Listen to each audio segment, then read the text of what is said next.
What if I told you Napoleon Bonaparte, the man who conquered Europe, wasn't defeated by an army? He wasn't outsmarted by another general. No.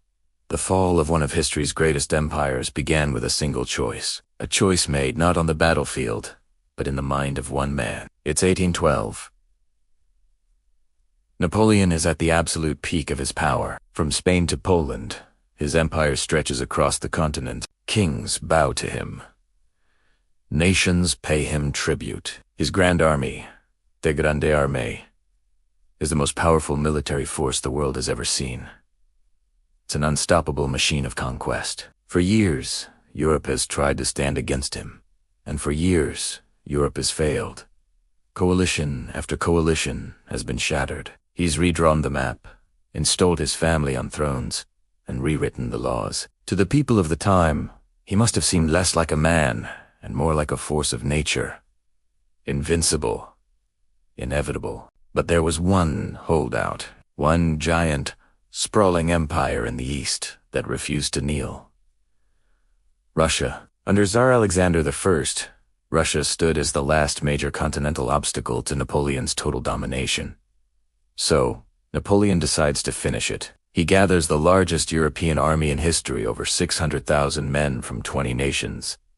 This isn't just an army, it's a rolling city of soldiers, horses, cannons, and supplies, all marching with one purpose: to crush Russia and complete the conquest of Europe.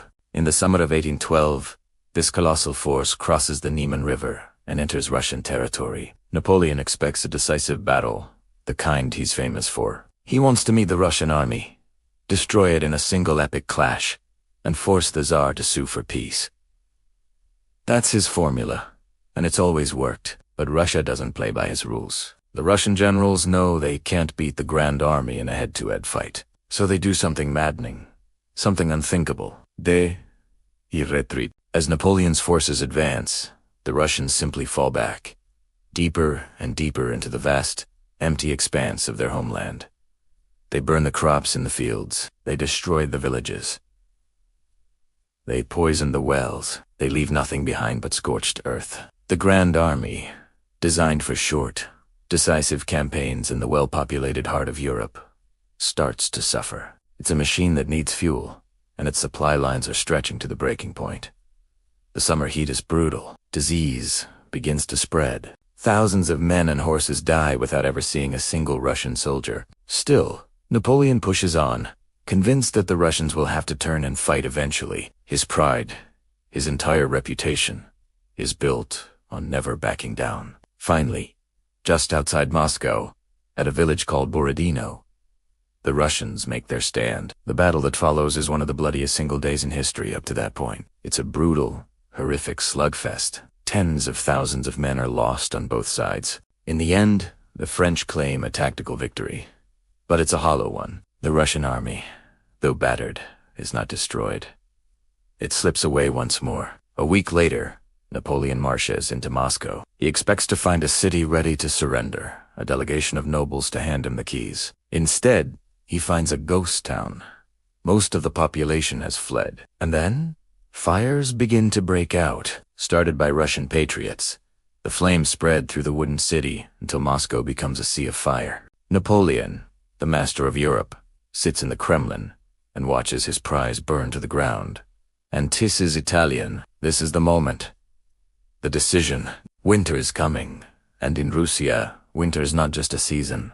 It's a weapon. His generals plead with him. Marshal Ney, Marshal Devout, they all say the same thing. We must retreat. Now, while we still can.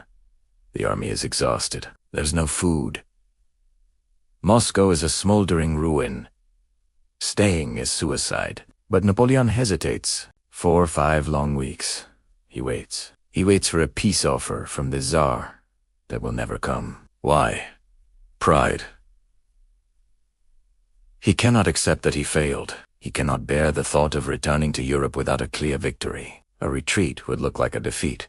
And Napoleon Bonaparte does not do defeat. He's convinced that if he just waits a little longer, the Tsar will break. He believes his own legend, the myth of his invincibility. And so, he makes his choice.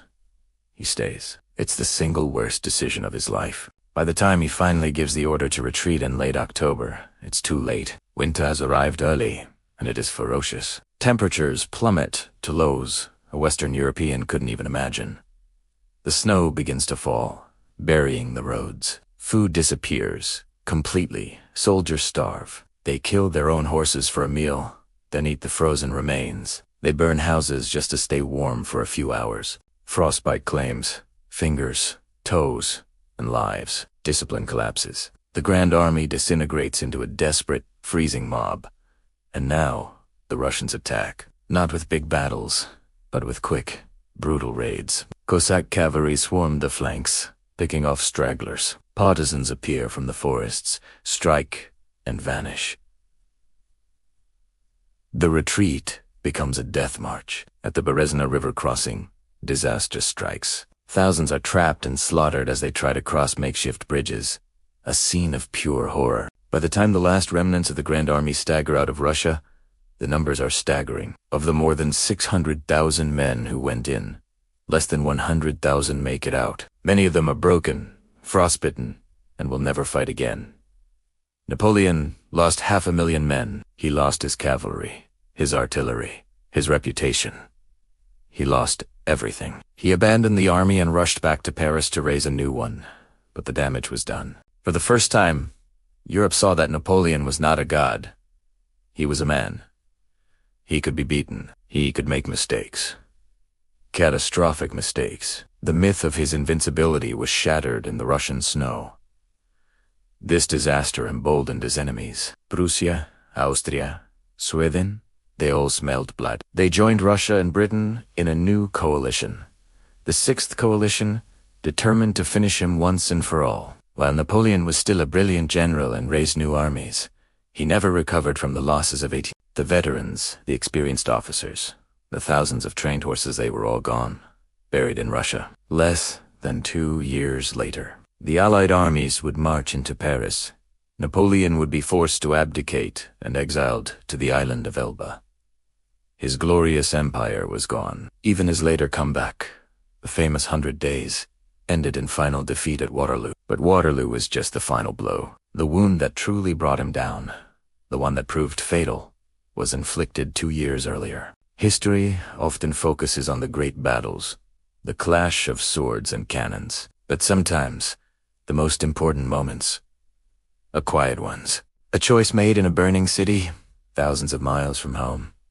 Napoleon didn't fall to a bullet or a cannonball. He was defeated by his own pride. He was defeated by a Russian winter, and he was defeated by one single, terrible decision, the choice to stay.